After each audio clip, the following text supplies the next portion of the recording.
Mesdames, Mesdemoiselles et Messieurs, une fois de plus, bonjour. Bienvenue à ce nouveau numéro de débat pour la Nation. Une émission assez spéciale où nous allons avoir ainsi l'honneur, comme dans nos habitudes, de recevoir une éminence grise, une personnalité, pour parler de manière précise sur une question importante qui aujourd'hui défraie la chronique, cette question de la révision ou du changement de la Constitution. Merci de la sympathique attention. Vous êtes à Kinshasa, capitale de la République démocratique du Congo, à Brazzaville.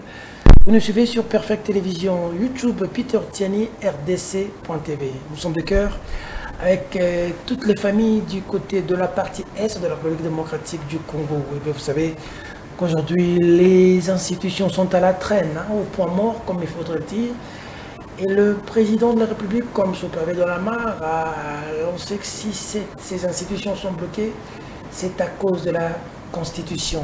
Et ainsi, le débat est sur la sellette aujourd'hui, sur toutes les bouches. Il faut reviser ou changer cette Constitution pour permettre aux institutions d'aller vite, changer certaines choses, la nationalité, les accords, ainsi de suite. Alors, que dire? Parler avec émotion ou avec raison?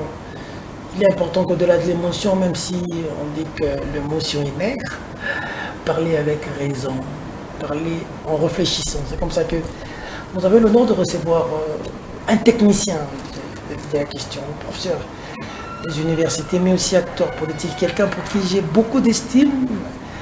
Il nous fait l'honneur aujourd'hui de répondre à notre invitation. Professeur Mampouya, bonjour, bienvenue. Bonjour Peter.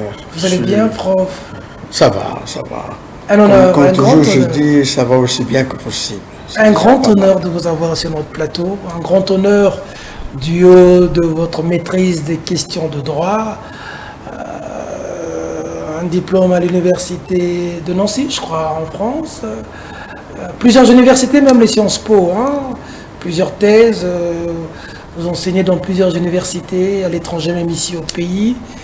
Vous maîtrisez les questions juridiques et vous avez été, je veux dire, parmi les co-rédacteurs de notre Constitution, avant que, bien entendu, qu'elle soit récupérée par les politiques. On veut vraiment avoir, comme nous on appelle dans le jargon, le corpus, la quintessence un peu d'un certain nombre de questions pour vous qui êtes spécialistes de la matière. D'abord, dites-nous comment vous allez, professeur, comment vous vous sentez?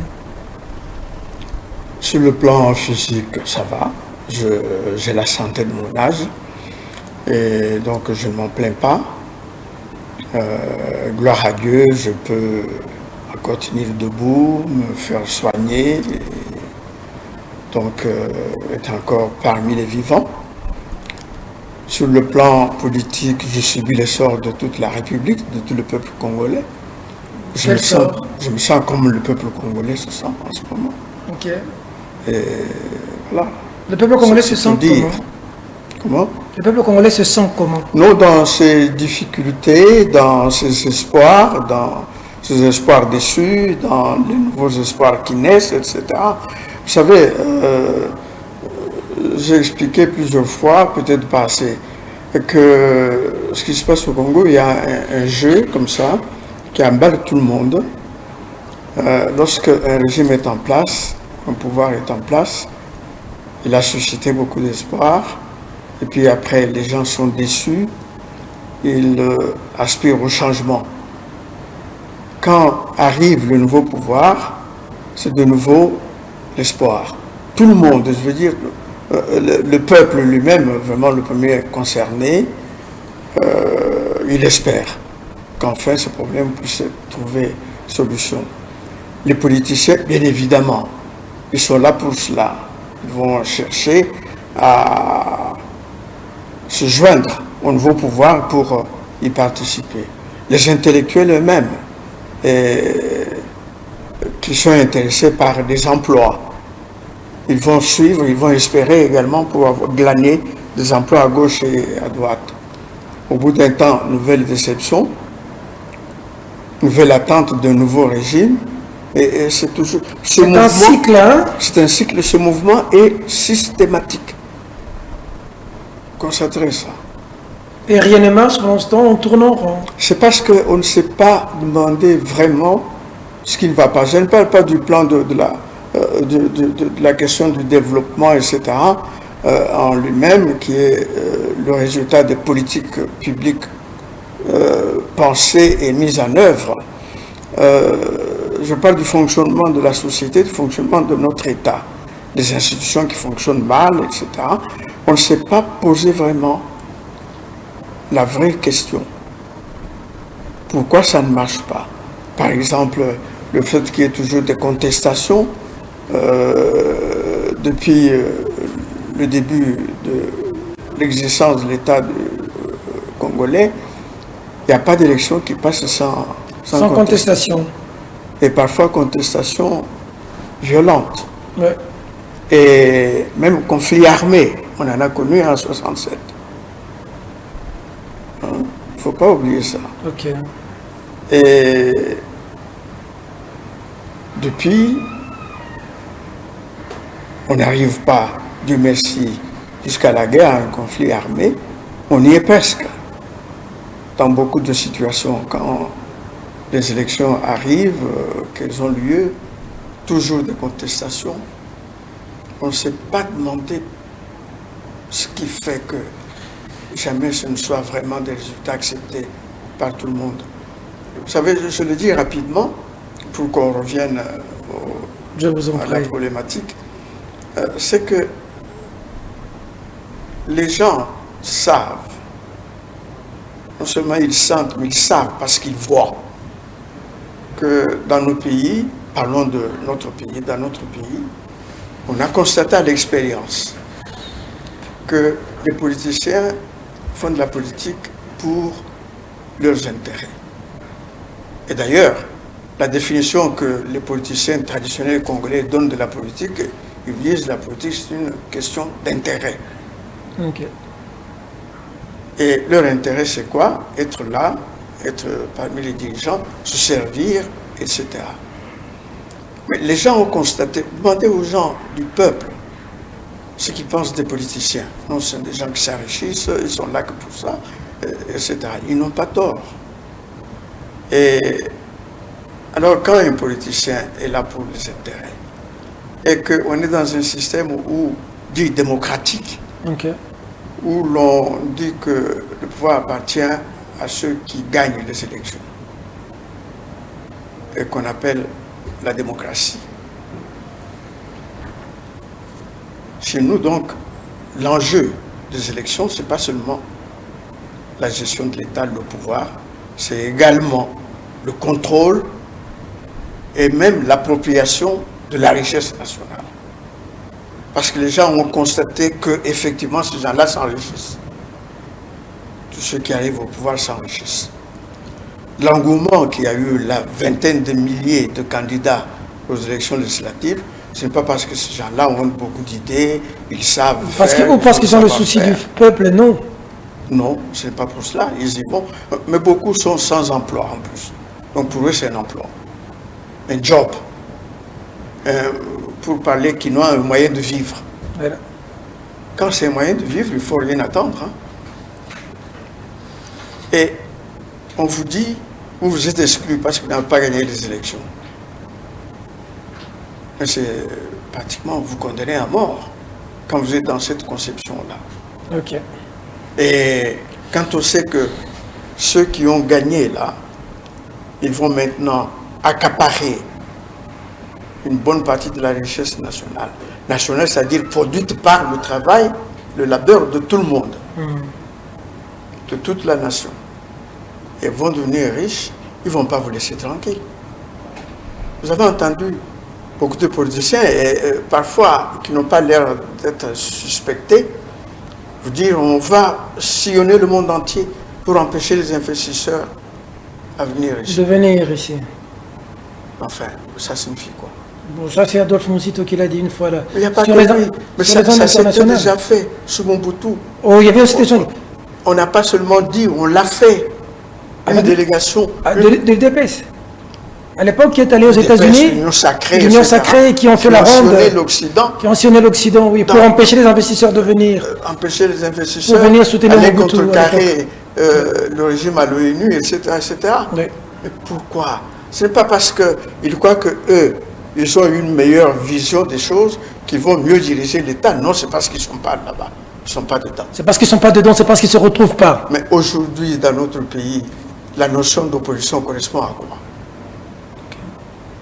Elle ne correspond pas à une opposition d'idéologie ou même simplement d'idées.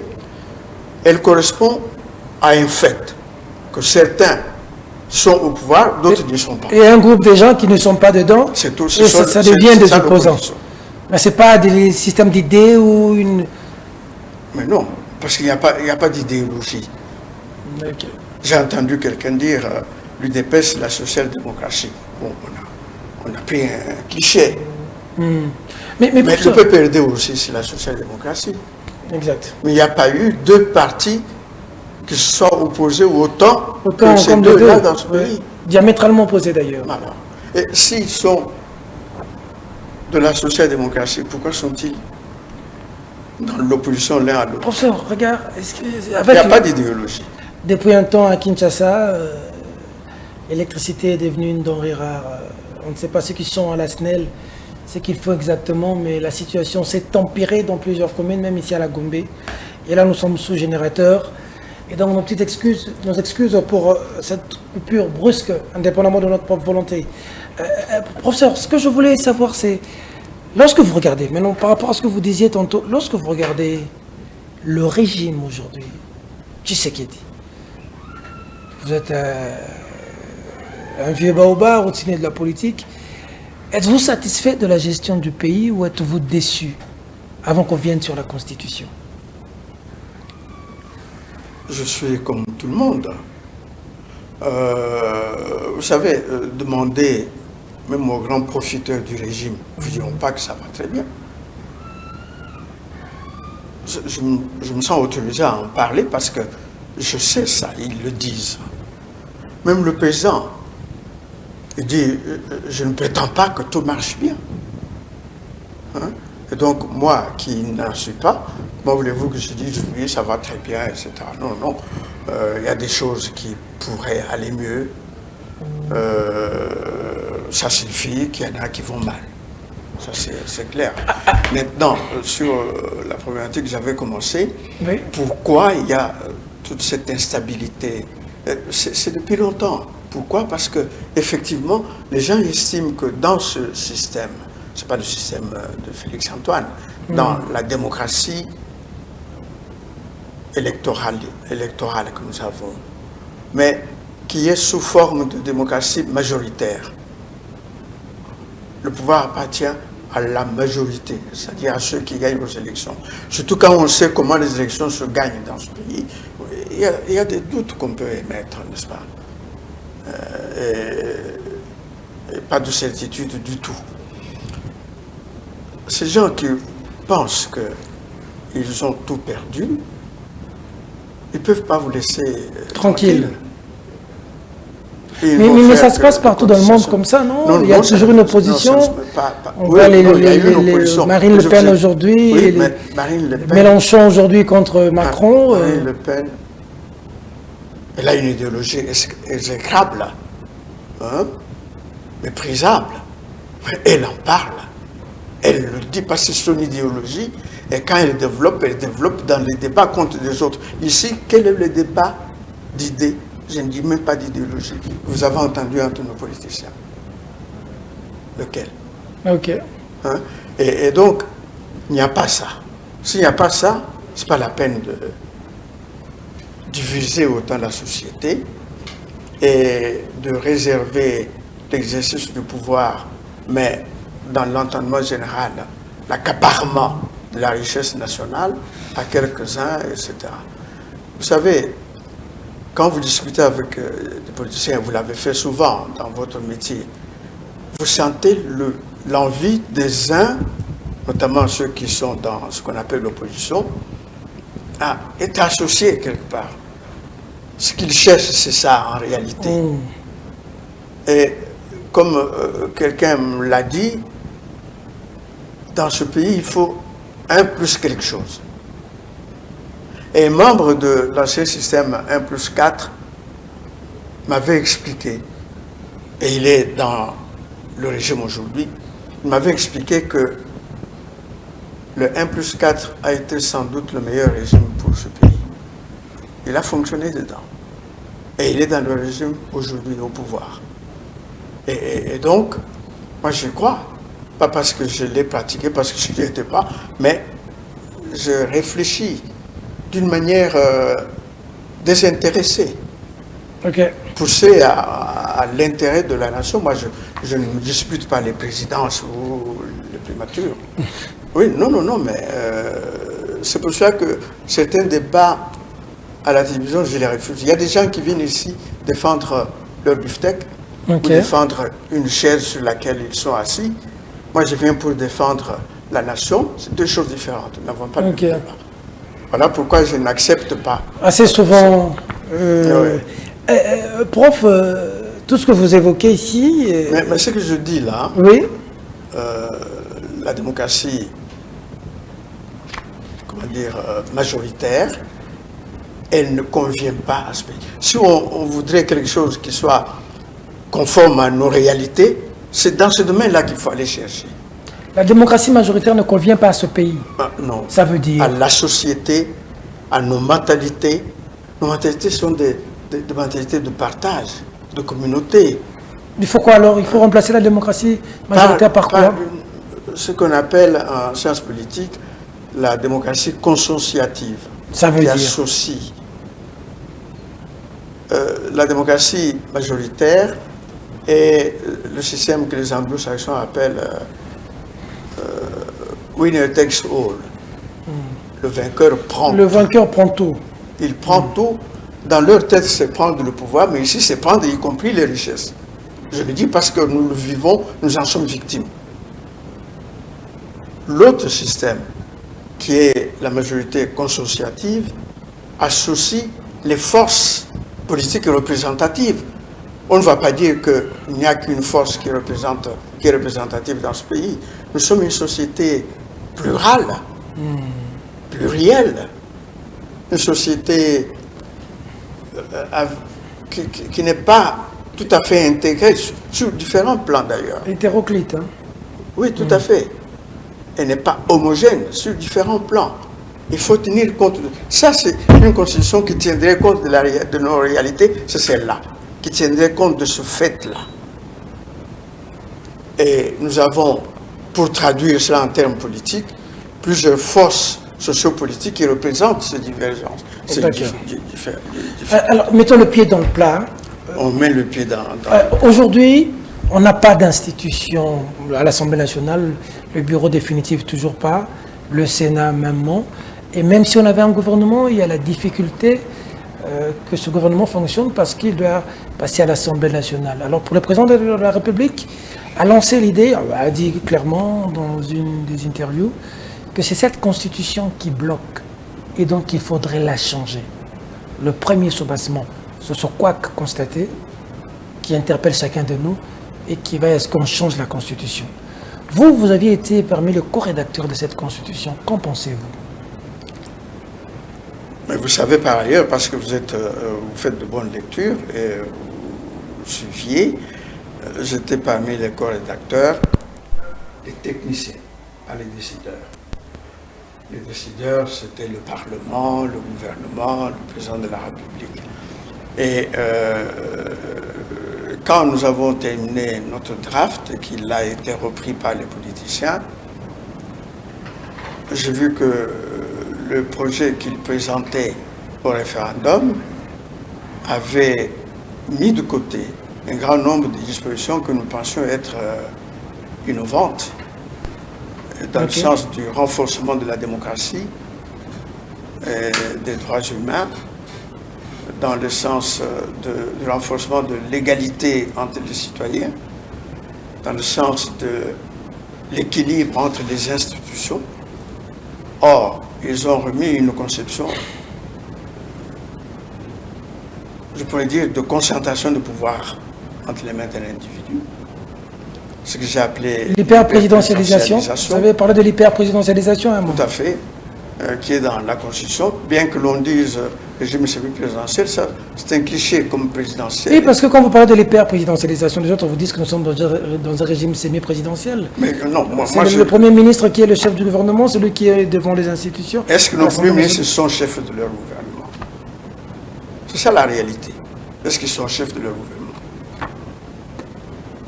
Notre ami Samuel Condé est-il chef du gouvernement? La Constitution dit ça. En tout cas, Matata l'a été. Hein? Tout dépend aussi de la carrure, de la personnalité de chaque individu. Mais alors, si tout doit changer comme ça, c'est pas normal.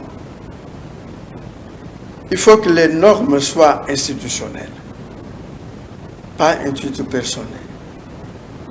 Et que chacun qui arrive à ce poste se retrouve dans l'habit du Premier ministre, chef du gouvernement,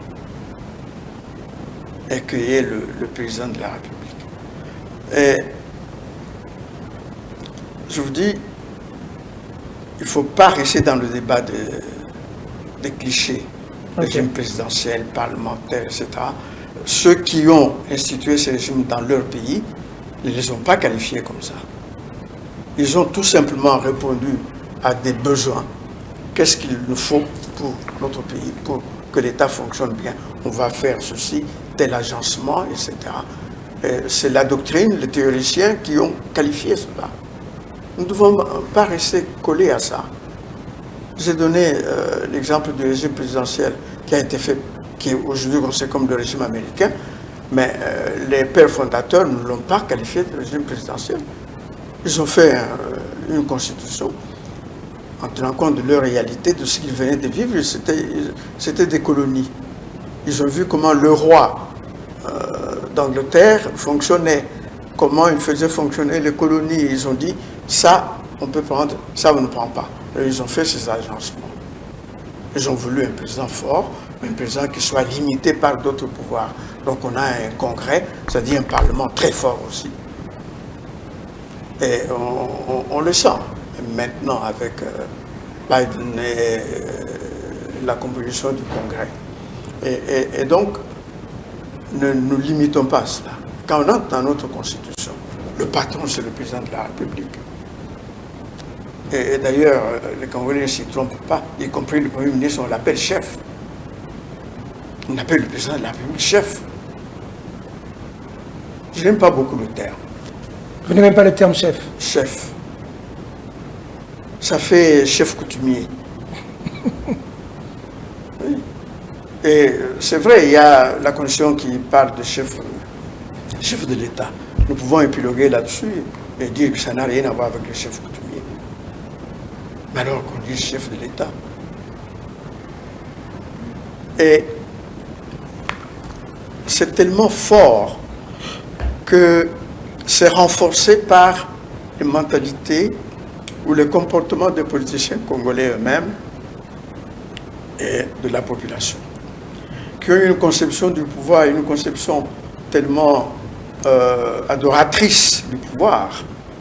C'est au-delà du respect de l'autorité. Ils adorent le pouvoir et celui qui détient le pouvoir. Ce qui va donner un surcroît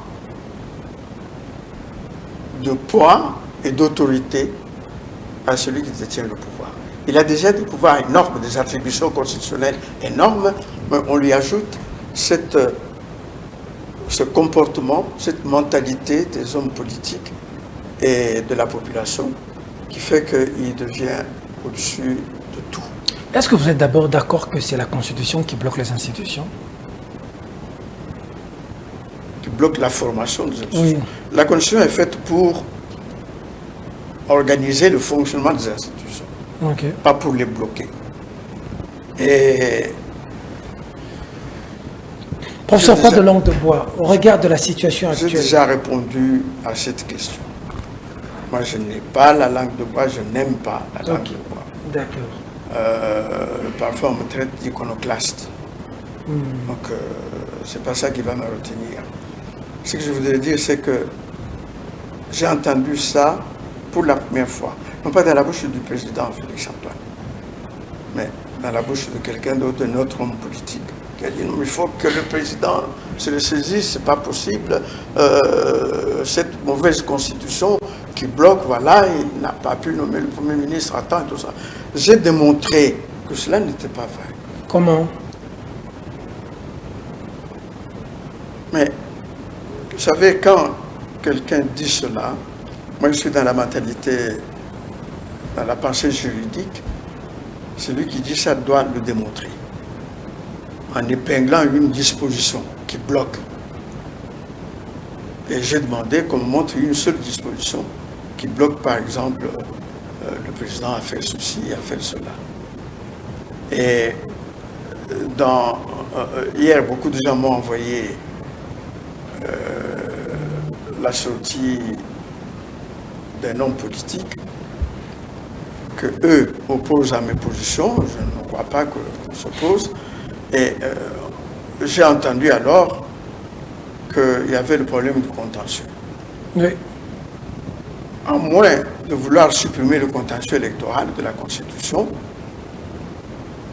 je ne vois pas quelle autre disposition. Mais le contentieux a été compliqué par le comportement des politiciens eux-mêmes.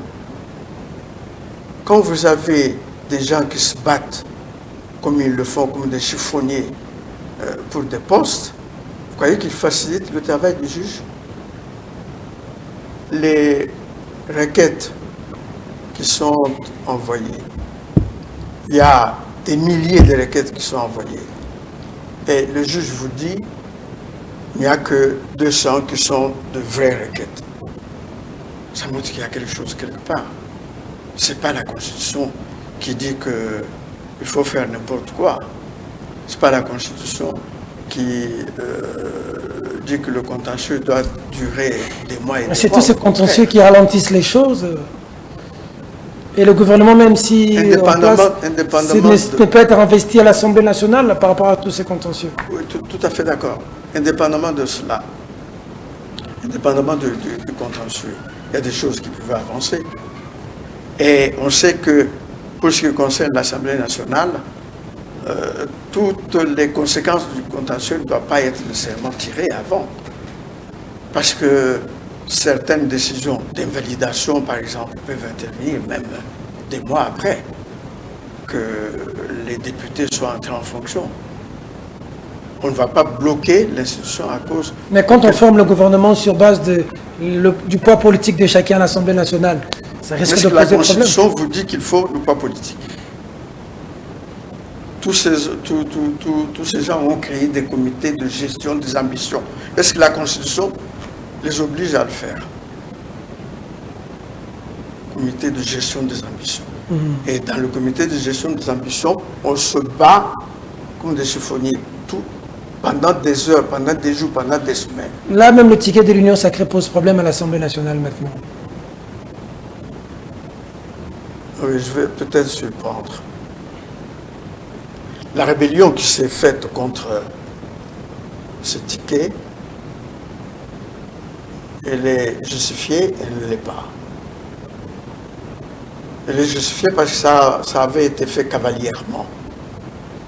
Quelques bons hommes se réunissent et disent, etc. En même temps, ils se servent eux-mêmes.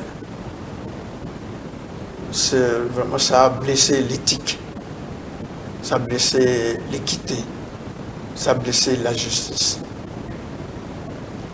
Mais en même temps, il faut dire que les postes au bureau d'une institution ne sont pas soumis à la loi de la démocratie normale, comme si c'était une élection à devenir député ou sénateur.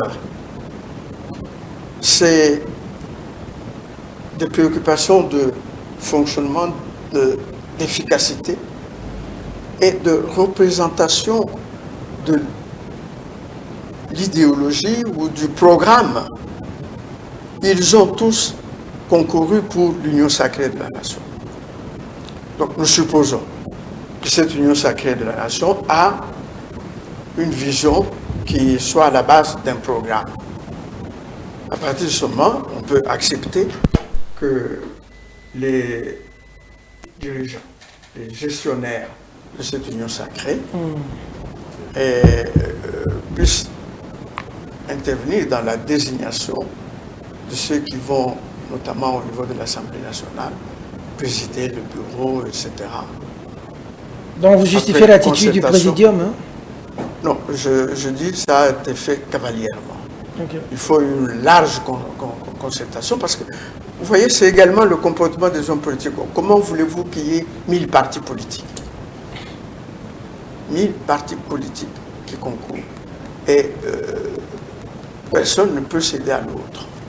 Ça, ce n'est pas la Constitution.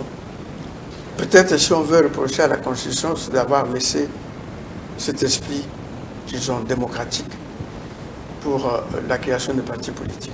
Okay. Mais la Constitution est là pour trancher. Elle aurait pu limiter la liberté de création de partis politiques par certaines formules qui respectent encore la liberté, mais en même temps qui tiennent compte de la nécessité, de l'efficacité de la machine étatique. Alors, d'abord, je vais commencer par le commencement. Pour ou contre le changement de la Constitution, prof? Moi, j'ai des raisons qui m'avaient poussé à prôner le non au référendum. Vous anticipez déjà, oui. Non, mais qui sont encore, oui, et qui sont encore valables. Et je peux dire que je suis le premier à avoir demandé le changement de cette Constitution. Ouais. Mon problème aujourd'hui... Qu'est-ce qui explique aujourd'hui que vous puissiez un peu changer de... Je ne change pas. Parce qu'aujourd'hui, vous n'êtes pas à peu près d'accord pour le changement de la Constitution. Non, c'est pas ça. Je ne voudrais pas qu'on triche. On veut tricher. Non, mais si on ne vous donne pas les vraies raisons pour lesquelles on veut le changement, et qu'on trouve des prétextes, là, c'est pas bon. On ne m'a pas convaincu que les raisons qui sont avancées par les uns et les autres suffisent pour changer de constitution. Personne n'a encore cité une question fondamentale qui serait la raison pour laquelle il faut changer la Constitution. Certains articles posent problème, l'article 9... Certains articles peuvent faire l'objet de révision. L'article 51, plusieurs articles posent problème. Est-ce qu'on peut revenir sur ces articles? Oui. L'article 9, l'État exerce une souveraineté permanente, notamment sur le sol, le sous-sol, les eaux et les forêts, sur les espaces aériens fluviaux, la cuisse maritime congolais, ainsi que sur la mer territoriale congolaise et sur le plateau continental. Les modalités de gestion et de concession... Qu'est-ce qu'on lui reproche? L'État exerce une souveraineté permanente sur notre sol. On reproche quoi à la souveraineté permanente? On ne le dit pas. Ah, cette disposition-là, qu'est-ce qui se passe? Alors, moi j'avais entendu quelqu'un dire, mais il y avait la loi Bakajika. Oui. La loi Bakajika n'était pas dans la Constitution. C'est une loi. Et qui disait quoi? Que la République, je me rappelle bien, elle avait été l'idée lancée par un député, puis ça avait été repris par une ordonnance loi du président Mobutu. La République reprend la plénitude de ses droits sur pourquoi on réagissait à ce qui s'était passé sous la colonisation. Sous la colonisation, le gouvernement colonial avait retiré des droits aux communautés coutumières et à nos villages, à nos communautés, et attribué à des étrangers, à des exploitants. Le premier article dit l'État, la République reprend la pleine disposition. Mais que dit cet article 9? L'État exerce sa souveraineté permanente. Permanente. Et je ne comprends pas. Les pays du tiers-monde se battent pour faire reconnaître cette souveraineté permanente depuis 1950, aux Nations Unies. La première résolution de l'Assemblée générale qui fait allusion à la souveraineté permanente des peuples et des États sur leurs ressources, des peuples et des nations sur leurs ressources naturelles, elle est de 1950. Elle a évolué et en 1962, on a pris une grande résolution sur la souveraineté permanente. Et je ne comprends pas que ici, des gens, des individus, veuillent reculer. C'est cette souveraineté permanente qui permet de justifier sur le plan international et légal les nationalisations, le fait que l'État organise comme il entend des activités économiques. Il ne s'agit pas seulement de la propriété du sol et du sous-sol. Il s'agit de tout cela. Et d'ailleurs, la Constitution de 64 parlait non pas de la souveraineté, mais du régime foncier. La loi Bakassi est venue appliquer le régime foncier. Est venue pour détailler ce que serait le régime foncier. Mais depuis, il y a eu des lois en 73, en 80, en 78, qui ont élaboré tout un régime de biens, un régime foncier complet. D'accord. Et aujourd'hui, si vous lisez la disposition, elle est complète. Elle donne ce sur quoi porte le pouvoir de l'État, tous les éléments qui peuvent faire l'objet d'appropriation. Et je ne vois pas ce qu'on reproche. D'accord. Vous les juristes, vous dites que les faits précèdent le droit. Il y a eu des situations, des circonstances qui ont fait à ce qu'on puisse légiférer. Donc si on est devant des situations, l'homme peut penser et faire des propositions. On est devant une situation, la première par exemple, c'est ce qui s'est passé avec l'élection des gouverneurs et des sénateurs. Cette corruption à ciel ouvert, cette manière pour les députés provinciaux de se conduire. Alors on estime qu'il faudrait toucher la Constitution. Vous dites bien la manière de se conduire. Ça n'a rien à voir avec la Constitution. C'est les arguments avancés par ceux qui veulent toucher la Constitution. Ce ne sont pas des arguments, justement. Voilà ce que je dis. Il ne faut pas partir des mensonges pour embarquer tout le monde dans le changement de la Constitution. Changer de Constitution, c'est quand même un problème de consensus national. Changer le régime. C'est comme partir de la colonisation à la décolonisation, à l'indépendance. C'est une grande chose. C'est une grande chose.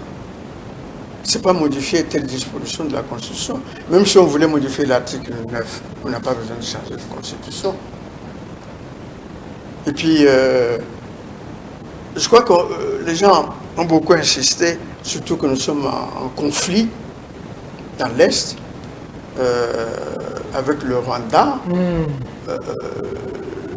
la disposition de la Constitution sur la nationalité. Ah, cette nationalité-là, cette définition a été donnée pour permettre aux Rwandais de venir. On est devenu obsédé par le Rwanda, au point où on perd la raison, la quiétude nécessaire au raisonnement. La disposition de la Constitution relative à la nationalité remonte à la Constitution de 64, la Constitution de Lobour, que certains parmi les hommes politiques congolais considèrent comme la meilleure. La Constitution faite par les Congolais eux-mêmes, le professeur Liaou, etc. On trouve tous les termes pour louer cette Constitution. L'article 6 de la Constitution de 64 donne exactement la même définition, sauf la date.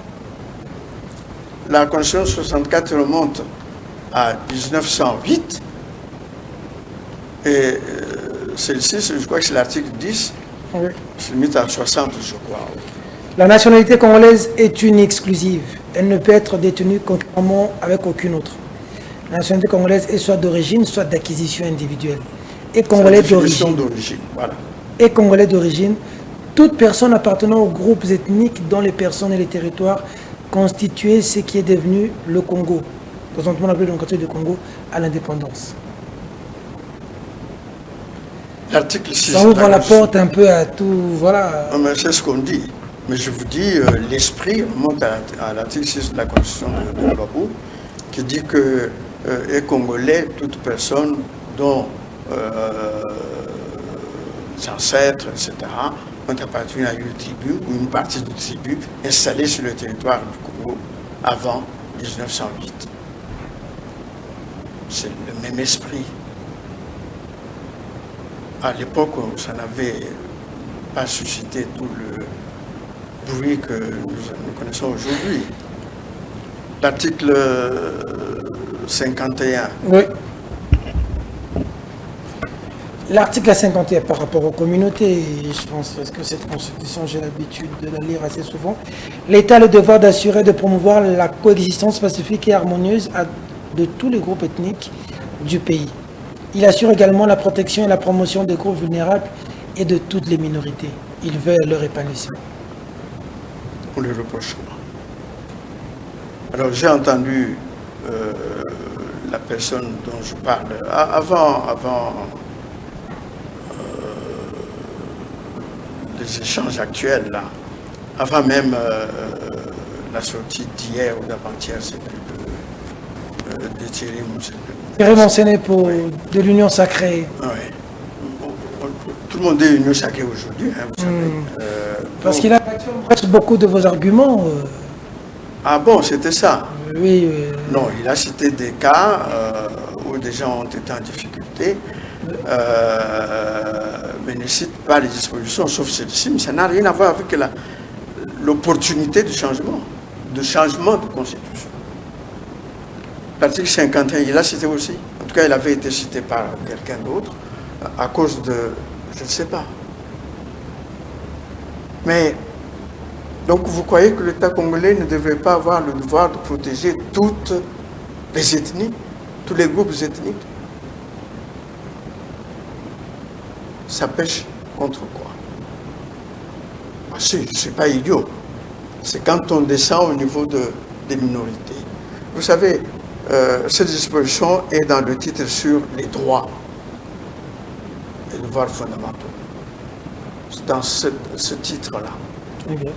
Et là, vraiment, ça a été l'apport des ONG des droits de l'homme dans cette constitution, c'est d'avoir repris un grand nombre des dispositions des instruments internationaux des droits de l'homme où l'on parle de minorités nationales, ou de minorités, l'égalité des minorités, pas de discrimination, etc.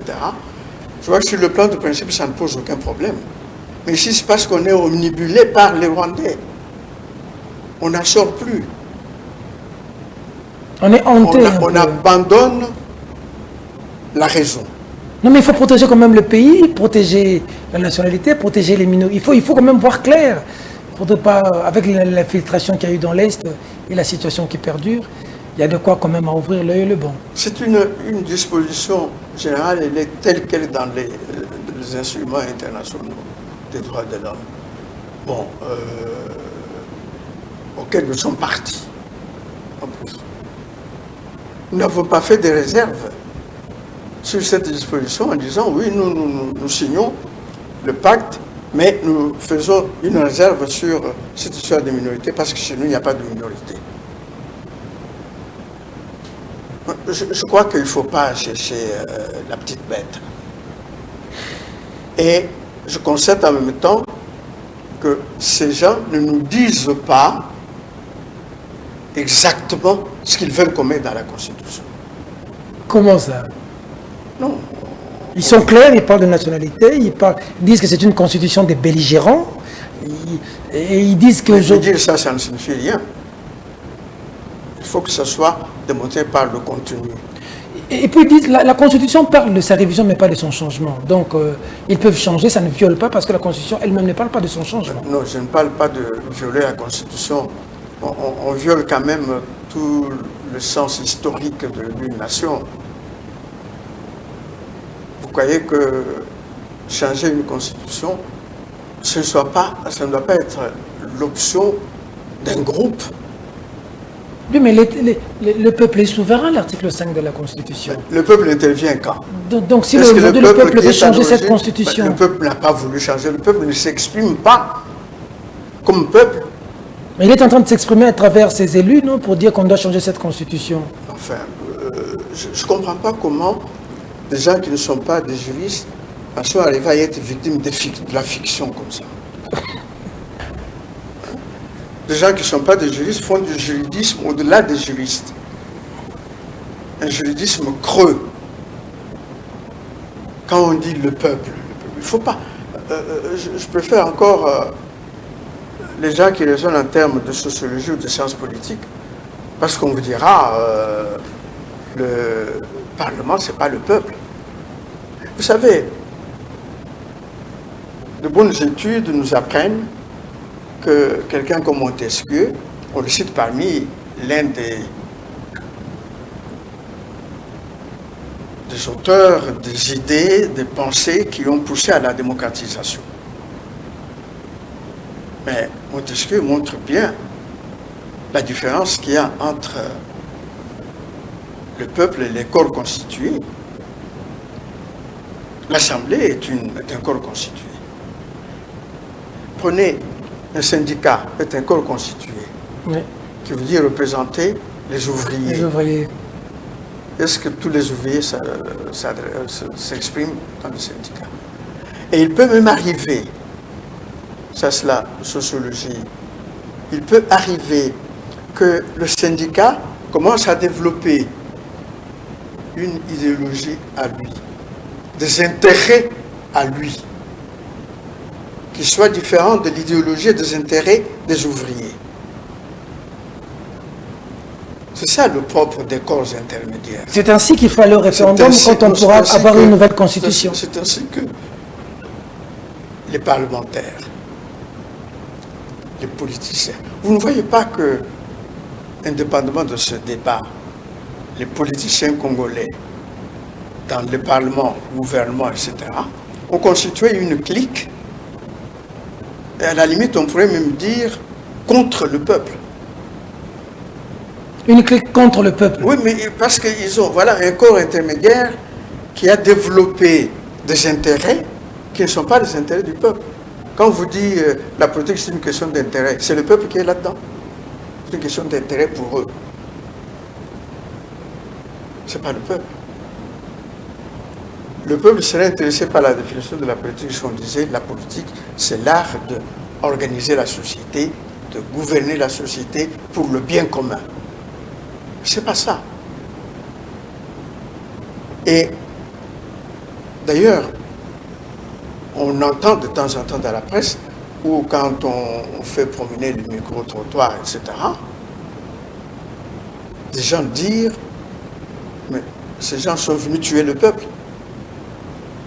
Ces gens, les politiciens, les gens commencent à se... Vous êtes en train de remettre en cause quand même la qualité de tous ces élus. Ils émanent du peuple tous, hein, ces députés nationaux et provinciaux. Ça, la théorie, elle est comme ça, elle est juste, elle est figurative.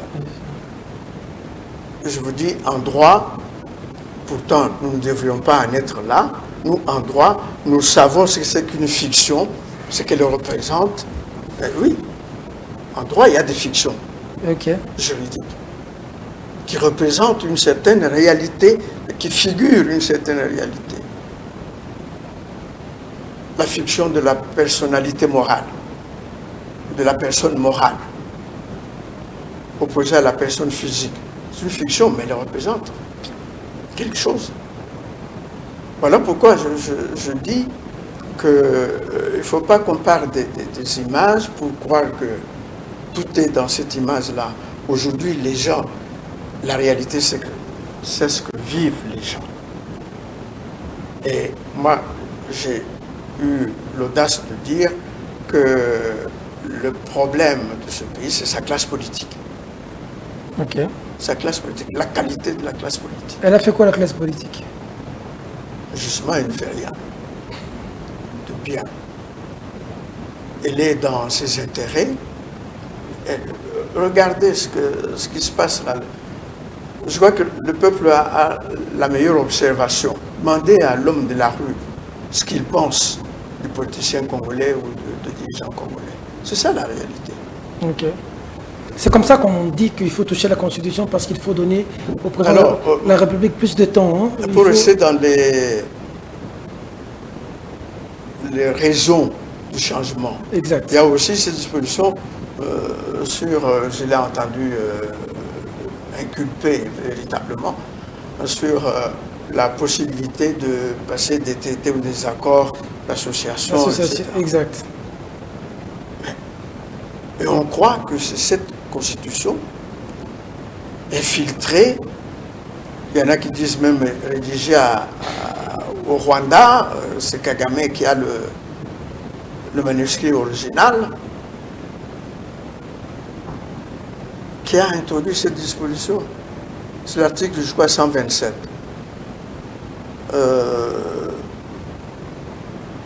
En vue de consolider l'unité africaine, oui, la République peut conclure des traités ou des accords d'association pouvant comporter un abandon partiel de souveraineté. Mais ça remonte à 67. C'est pas à Sun City? Non, ça remonte à 67. Et 67, c'est quelle année? C'est l'année où le Congo venait de abriter brillamment le sommet de l'Union africaine. Quand on a construit la cité de l'Union africaine, c'était pour abriter les chefs d'État, les délégations. Les gens ne savent peut-être pas, hein, il faut le dire. La cité a été construite. Pourquoi? C'est pour abriter les hôtes du sommet. Et donc, l'idée de l'unité africaine était vraiment une idée qui avait le vent en poupe. Et quand on a conçu et enseigné le cours de politique extérieure, étrangère du Congo ou du Zaïre, comme moi, on l'a conçu, on a cherché à voir quelles sont les permanences, les principes fondateurs de la politique étrangère du Congo. Tous ceux qui l'ont étudié après savent que parmi ces principes, il y a ce que nous appelions la vocation africaine du Zaïre. C'était devenu une expression courante, la vocation africaine du Zaïre, le bon voisinage. C'est tout ça. C'est donc dans la Constitution de 67, je crois l'article 69, et repris en 74, article 77 de la Constitution de 74, la révision de 74, qui a cette formule-là tout entière. Donc c'est pas une manière de débrader une partie du territoire. Pour les ignorants, c'est pas une manière de céder une partie, comme on le dit. On a bradé une autorité. Mais quand on ne sait pas, on demande, on s'informe. On ne se hasarde pas à avancer des choses. C'était pas les gens de Kagame qui sont venus introduire ça? En 67, je ne sais pas. Non, il faut garder la raison. Il faut, comme on dit, savoir raison garder. Et réfléchir de manière raisonnable, à tête reposée, pour voir effectivement quels sont les problèmes réels de notre Constitution de manière à améliorer ces Le problème réel, c'est le mandat du chef de l'État qui devrait passer de 5 à 9 ou 10 ans, comme l'a dit le professeur Ndaïouel. La durée du mandat, votre collègue professeur. Parce qu'en Mais, 5 ans, le président ne sait pas vraiment gérer, il y a des pays où et qu'il lui faut suffisamment d'années pour mieux gérer. Il y a des pays où le président a 4 ans. Ils ne se plaignent pas. Hein. Mais on veut quoi? Que le président, dans son mandat, épuise tous les problèmes de la nation. Mais il y a quand même la continuité de l'État, continuité physique et juridique et politique. Des gouvernements ou des régimes se succèdent. Quand un régime n'a pas construit un programme, qui peut être bien, mais ne l'a pas terminé, ce programme reste dans les... on a vu. Mais ils ne veulent la continuité que quand ça leur permet de bouffer. On a vu, on nous a expliqué récemment que l'histoire des forages et de lampadaires. De lampadaires, le scandale. C'était pas conçu maintenant, c'était conçu avant. Mais ça a continué. Et donc, non, ça c'est pas une vraie difficulté. Et passer sur le mode indirect, non? Parce que avec ce que ça nous coûte les élections dans ce pays, moi, ça ne me gêne pas, je l'ai toujours dit. Je suis même allé loin en prônant qu'on arrive à un régime parlementaire où le président, j'en suis presque là, Ce n'est pas tout à fait le régime parlementaire, parce que je ne veux pas rester prisonnier des clichés du présidentiel, parlementaire, etc. Regardez les réalités et concevoir une constitution qui tient compte de cela. Un chef de l'État, il a quand même au moins la représentation de l'État au regard des autres États, auprès des autres États. Et donc, il peut y avoir des prérogatives qui relèvent de cette représentation, qui peuvent revenir au chef de l'État. Mais tout le reste, ce que j'appelle globalement le pouvoir gouvernemental, le chef de l'État n'a pas à intervenir là-dedans. Parce que vous savez, le pouvoir gouvernemental, c'est le pouvoir de gestion au quotidien. On met les mains dans le cambouis. On met les mains dans l'huile, le moteur, dans les pièces, etc. On ne peut pas sortir les mains propres. Il ne faut quand même pas rêver. Alors, moi je dis, tant qu'à faire, si on veut un président qui ait beaucoup de pouvoir, alors il faut qu'il en réponde. C'est aussi simple que ça. Mais nous sommes dans une conception où on vous dit non, il faut qu'il ait tout. Mais il n'est pas responsable. Mais il n'est pas responsable. C'est le Premier ministre qui est responsable au Parlement, à l'Assemblée nationale. Ou même on supprimerait le Premier ministre, parce qu'il y a encore des projets pour cela. On supprimerait le Premier ministre, mais celui-là, il faudra qu'il soit responsable. On va vous dire, mais aux États-Unis, ce n'est pas la même chose. Je vous ai dit, les États-Unis n'ont pas fait le régime présidentiel, ils ont fait le régime américain. Moi, j'ai lu, pour accepter cette mission qui m'avait été confiée, j'ai lu les pères fondateurs de l'indépendance américaine et les fondateurs de la Constitution américaine pour m'inspirer de leurs principes. Non. On ne peut pas édulcorer les choses, les déformer. Mais vous aviez dit en son temps, quand vous avez appelé à boycotter non-référendum à l'époque, avec cette constitution, mais vous avez dit que ça encourageait l'immoralité et l'impunité. Dès le moment à l'époque, je m'en souviens. Oui, l'immoralité sur le plan que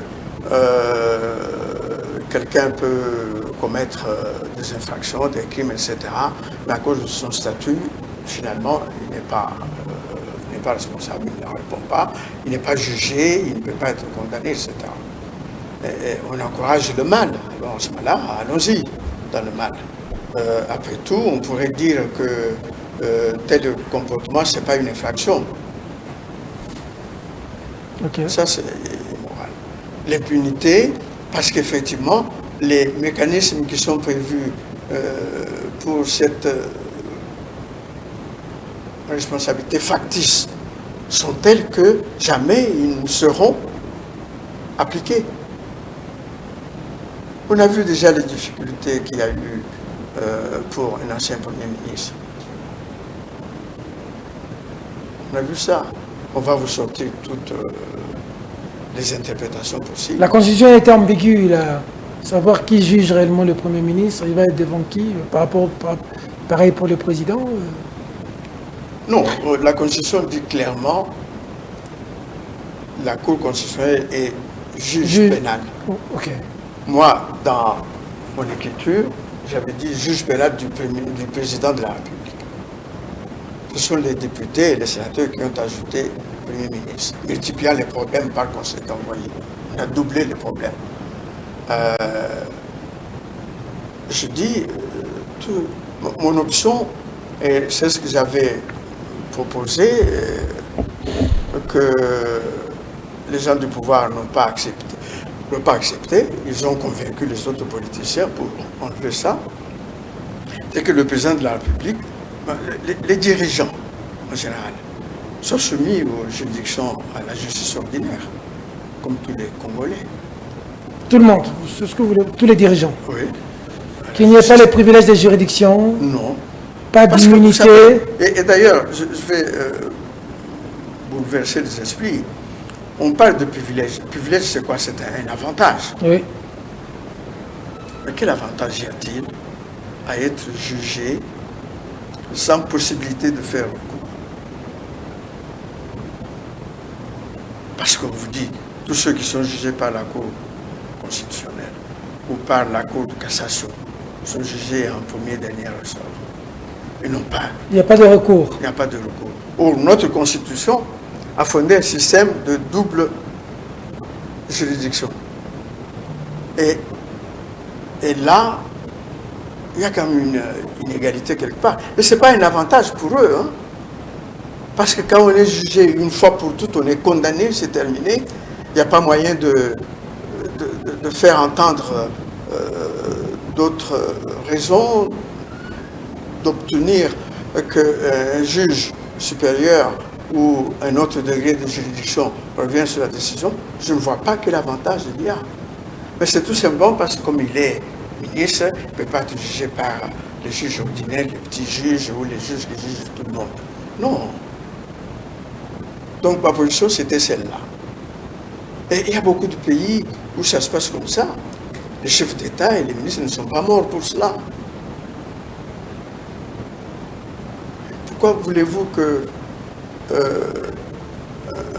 bonhomme qui passe dans un ONC et glapille un likayabu, on l'amène à Makala, il peut faire peut-être 1 an, je ne connais pas le barème, mais que le monsieur qui manipule des milliards, des millions, s'il lui arrive de commettre quelque indélicatesse, qui porte d'ailleurs aujourd'hui, l'unité c'est pratiquement 20 millions, 30 millions, lui, on va trouver des mécanismes constitutionnels, hein, donc légaux. Pour le protéger. Qui rendent difficile sa mise en accusation véritable et sa condamnation. Donc c'est des tares qu'il faut changer dans la Constitution. Ce système-là, pour moi, il doit être abandonné. Et bien évidemment, les pouvoirs du président de la République. Le président de la République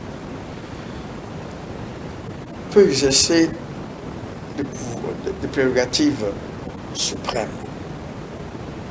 de représentation, qui sont à l'article 69 de notre Constitution. Et quand on prend ces dispositions, il est le garant de ceci, il est le garant de ceci, il doit faire respecter ceci, on peut trouver des pouvoirs qui correspondent à chacune de ces rubriques et les confier au chef de l'État. Tout le reste, que j'appelle le pouvoir gouvernemental, doit revenir au gouvernement. On a donné trop de pouvoir au président de la République. Ah oui, oui, beaucoup trop. Mais je vous dis, il y a des gens qui trouvent que ce n'est pas encore assez. Oui, parce que là, on a l'intention qu'on veut encore rajouter. Le président n'a suffisamment pas les mains libres pour agir. Ils le disent, parce que c'est pour ça que je dis des gens qui cachent leurs intentions, c'est pas bon. Il faut dire au peuple congolais, parce qu'il faut le respecter. Voilà ce qui ne va pas dans cette constitution. Il faut qu'on donne au président beaucoup. Mais je ne sais pas qui le disent. Et alors, les gens peuvent contre-attaquer, etc. Mais on oublie qu'on avait déjà un régime comme ça. Nous ne sortons pas du néant. La constitution de 67, renforcée en 74, a donné beaucoup de pouvoir à Mobutu. C'était le régime dit présidentiel, mais vraiment... ultra-présidentiel. Oui. Et on a vu ce que ça a donné. La conférence nationale a été faite pourquoi? Contre Mobutu. Contre le régime Mobutu. Et tous les discours à cette conférence, je n'ai pas participé à la conférence nationale. Je l'ai vu à la télé. Je suis un bon observateur. Tous ceux qui parlaient, ils pouvaient sortir des bêtises et tout ça, et puis ils lâchaient. Le dictateur, bon, toute la salle l'applaudissait. Parce qu'effectivement, c'était ça le leitmotiv. Et quand on lit le projet de constitution de la CNS, on voit que c'est de l'antimoboutisme pur et simple. On a réduit le président de la République plus que tout ce que moi je voudrais d'ailleurs proposer là.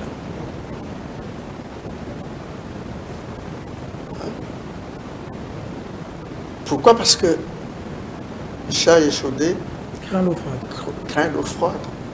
On voudrait nous y pousser encore pour que nous ayons encore à combattre de nouveau Mobutu. Je me rappelle, moi, une sortie du président Félix Antoine, quand il était encore à l'UDPS, et argumentant contre les velléités de modification de la Constitution. Je disais, mais si on laisse ça, Kabila va tout faire pour aussi, on aura un autre Mobutu. Alors, c'est ce qu'on voudrait aujourd'hui. Moi, je m'appuie sur le président de la République, qui a dit, ne faites pas de moi un dictateur.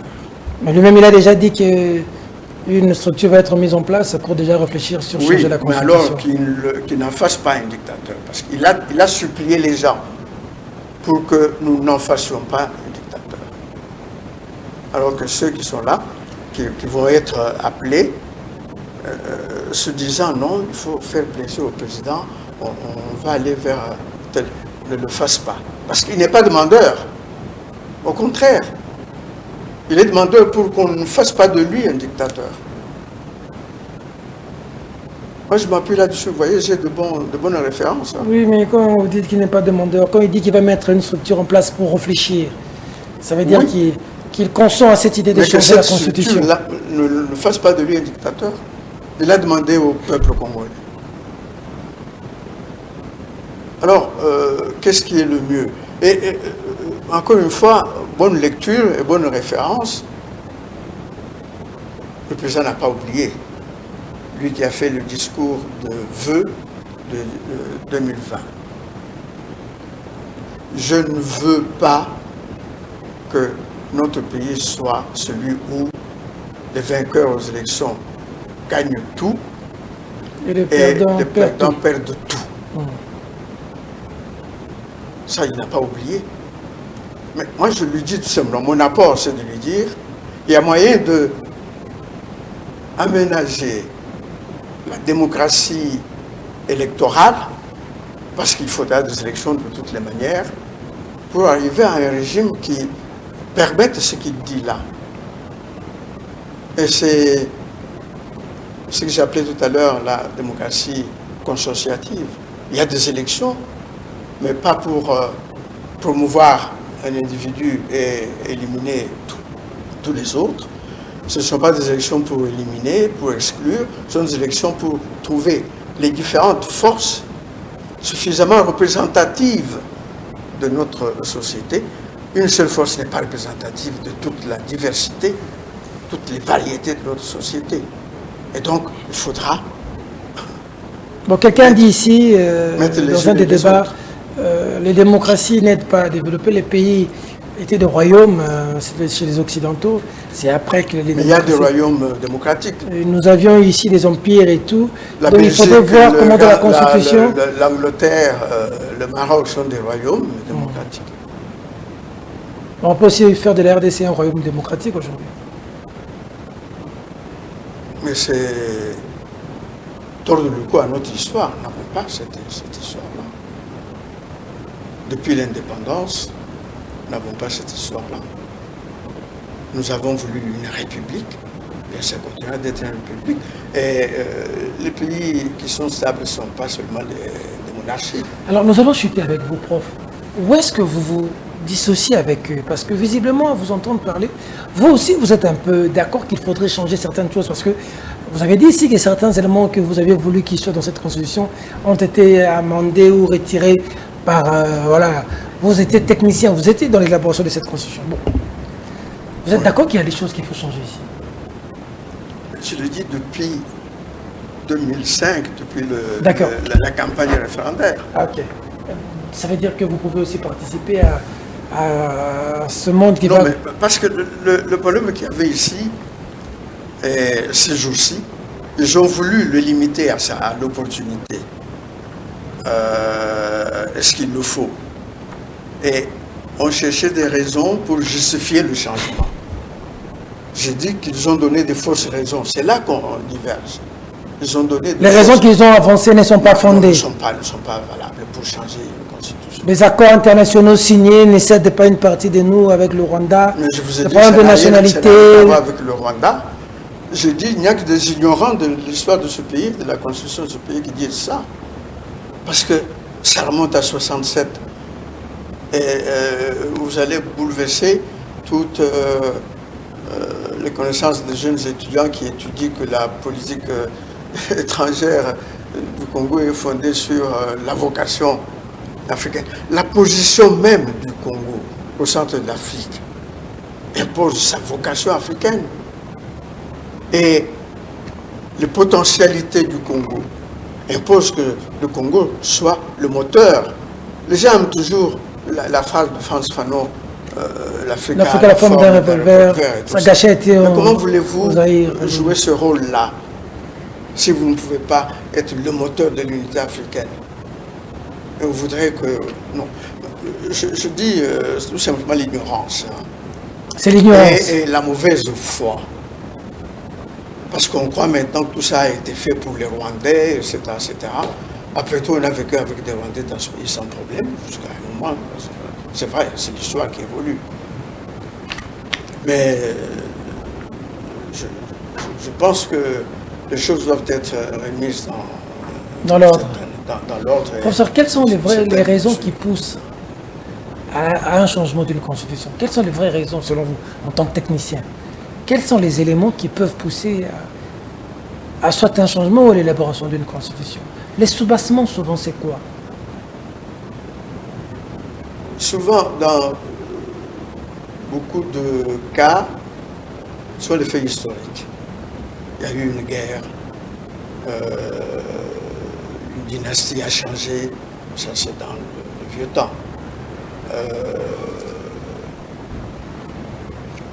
Parce que dans les pays où il n'y a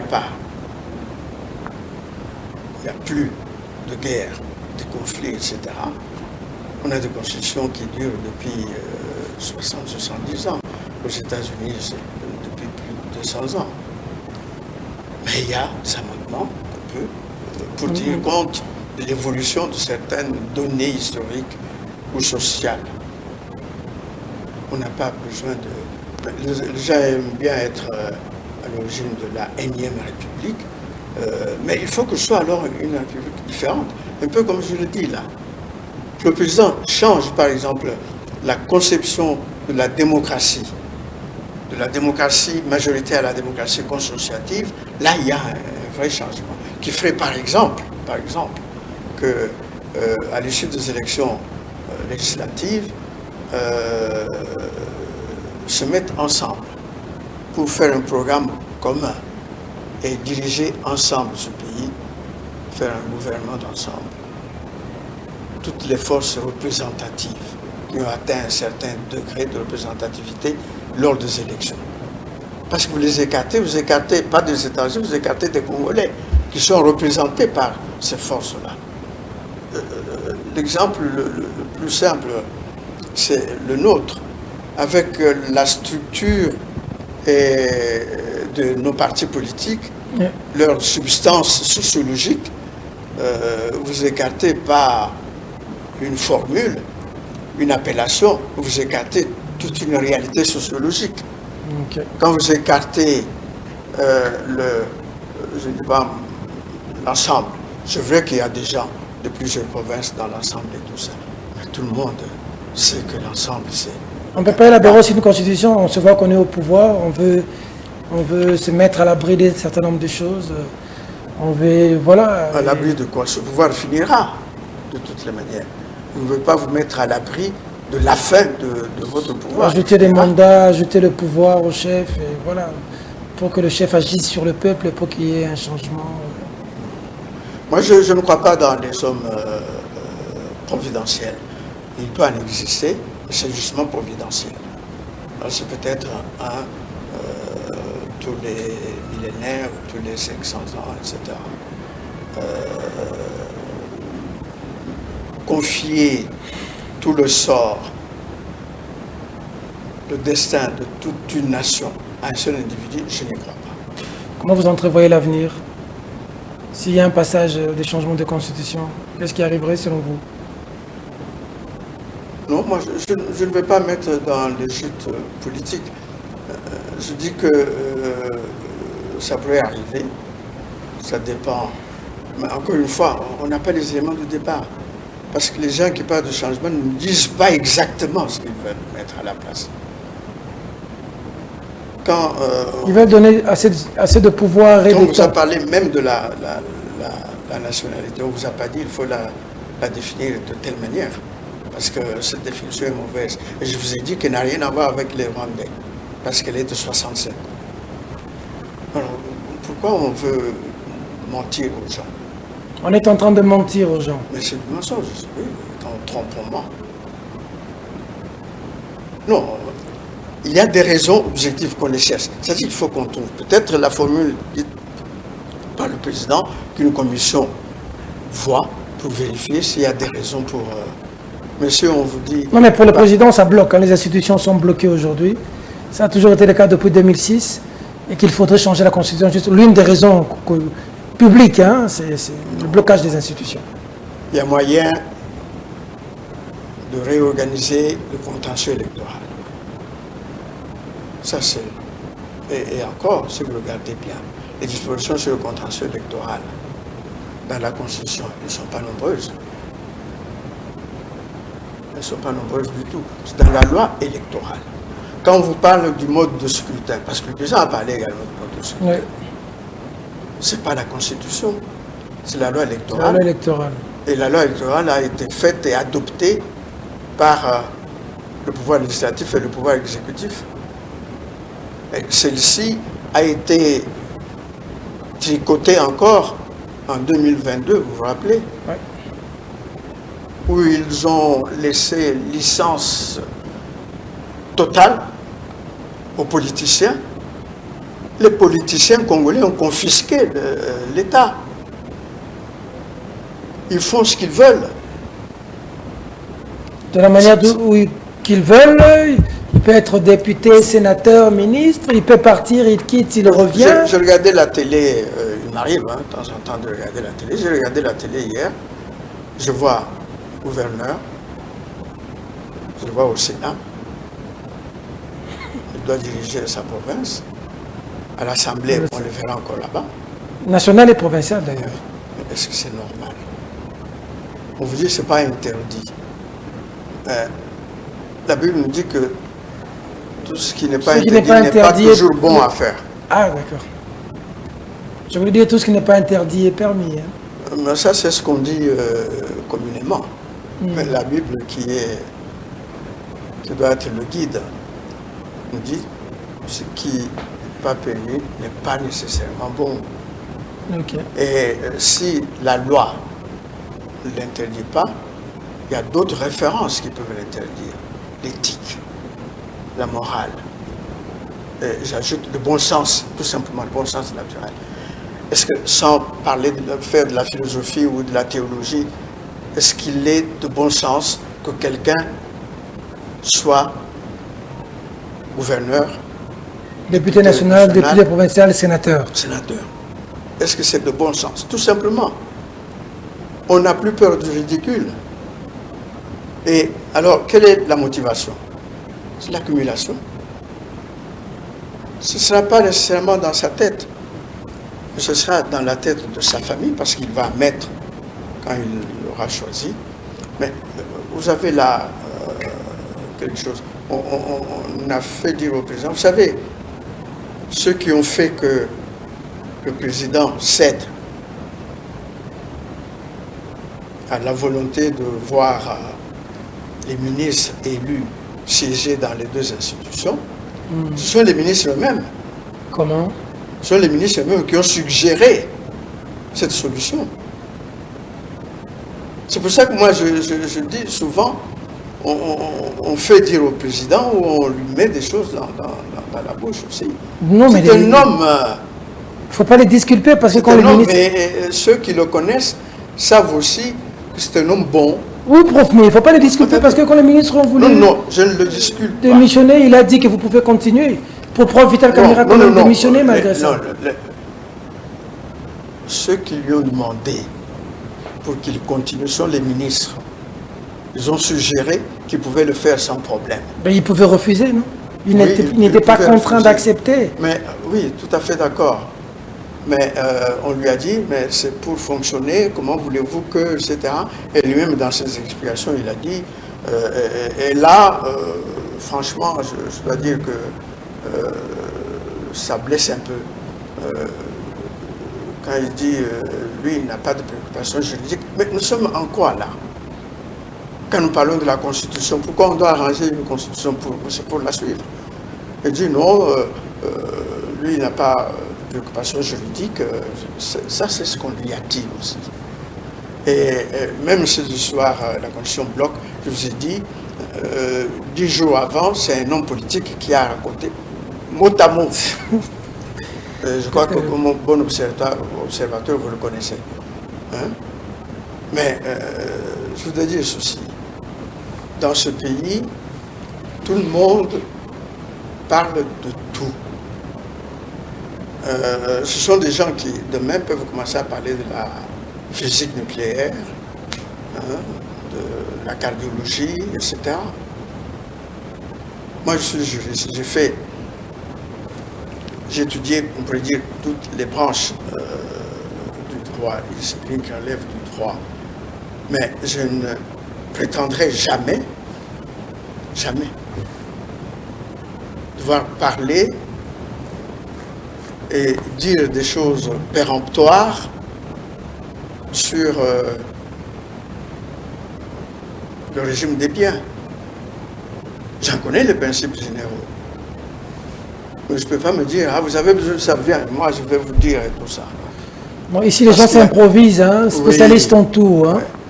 Un bon médecin, quand il trouve un problème qui relève du cardiologue, il va vous envoyer chez le cardiologue. Il ne va pas s'aventurer.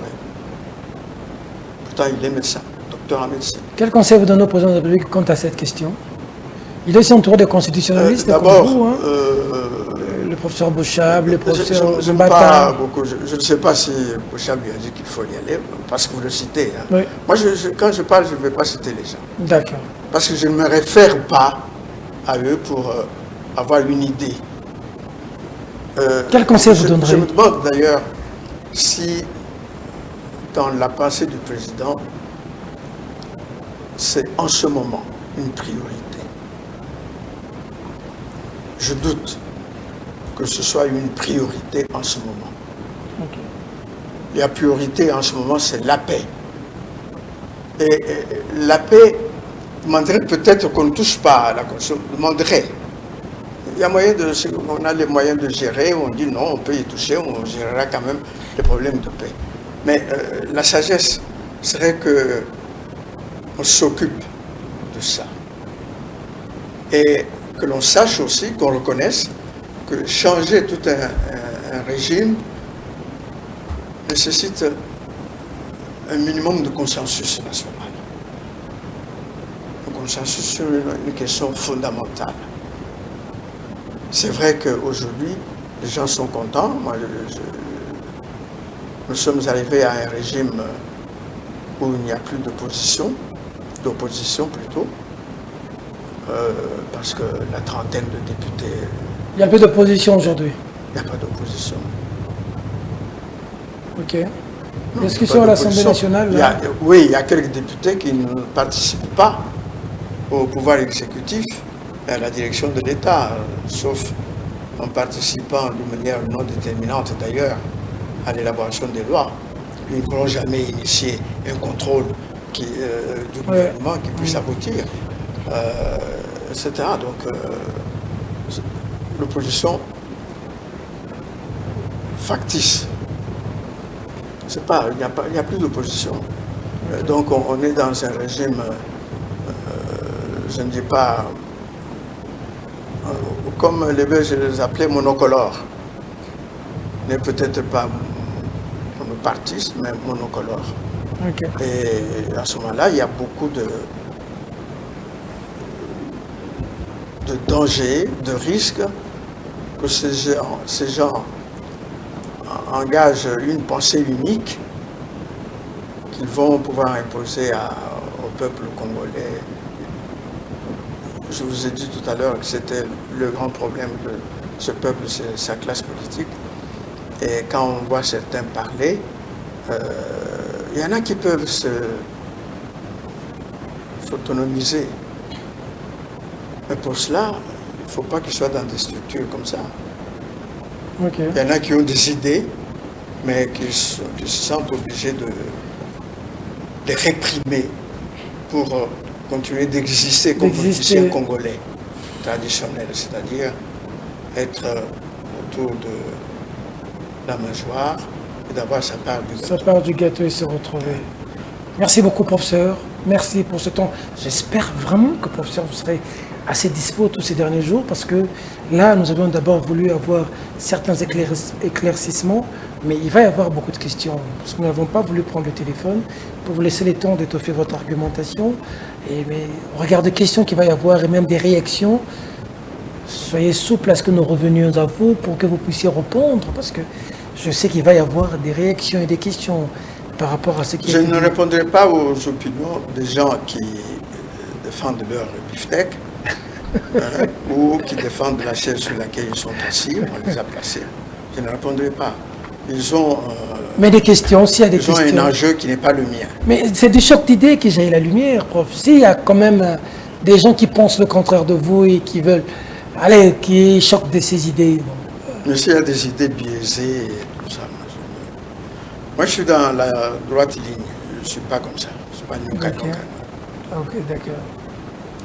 À l'allure où vont les choses, quand vous regardez la direction que nous avions prise dans le pays, ça va ou ça ne va pas? C'est un jugement. Je ne participe pas aux affaires. Je ne peux pas vous dire on va rectifier tel jour, on va faire ceci. Non. Mais il y a des choses à rectifier, il y a des choses à changer, aussi bien dans la gouvernance que dans la Constitution.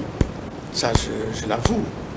Mais qu'on nous dise la vraie motivation pour changer de Constitution. Et ça, jusqu'à présent, ils ne disent pas. Nous devinons. Moi, j'aime pas faire beaucoup le procès d'intention. Nous devinons. Ah, s'ils n'osent pas parler, c'est parce qu'ils cachent le souci. C'est terrible. Merci beaucoup. Mais qu'est-ce qui explique ce pays? Les têtes, nous les avons. Vous en êtes une preuve éloquente. Mais qu'est-ce qui fait qu'on ne décolle pas? Qu'est-ce qui fait que même demain, si le professeur Mampoui se retrouve aux affaires, ce que vous critiquez hier, c'est comme si on vous ensorcelle quand vous entrez là-bas. Il y a des gens hier, on a entendu ce qu'ils avaient dit. On pensait qu'au pouvoir, ce serait le paradis. Aujourd'hui, c'est la catastrophe. Professeur, qu'est-ce qui se passe dans notre pays? Si vous y entrez comme un cheveu dans la soupe vous le jette. Hein? Donc il y a tout un... Non, il y a beaucoup de raisons, mais essentiellement, c'est un système qui s'est incrusté et qui a organisé les moyens de son autorégénération. Vous voyez comment ils font. Maintenant, il y a 500 députés globalement, mais il y a peut-être dans ces 500 députés une centaine de familles seulement. Sur les 100 millions de Congolais, il y a peut-être une centaine de familles qui sont là.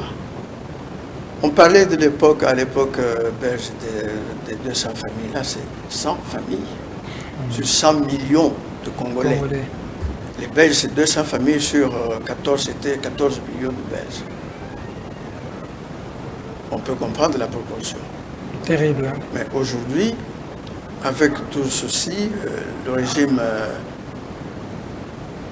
l'État a été patrimonialisé, c'est-à-dire confisqué, privatisé. Privatisé. Et ça, franchement, il faut que le chef de l'État se ressaisisse et ne suive pas les flatteurs.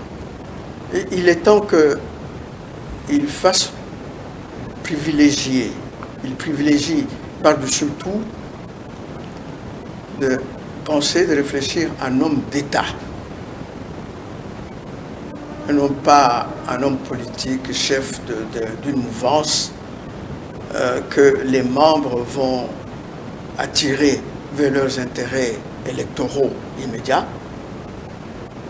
Mais l'homme d'État qu'il faut qu'il soit, c'est celui qui dépasse tout cela et va plus loin.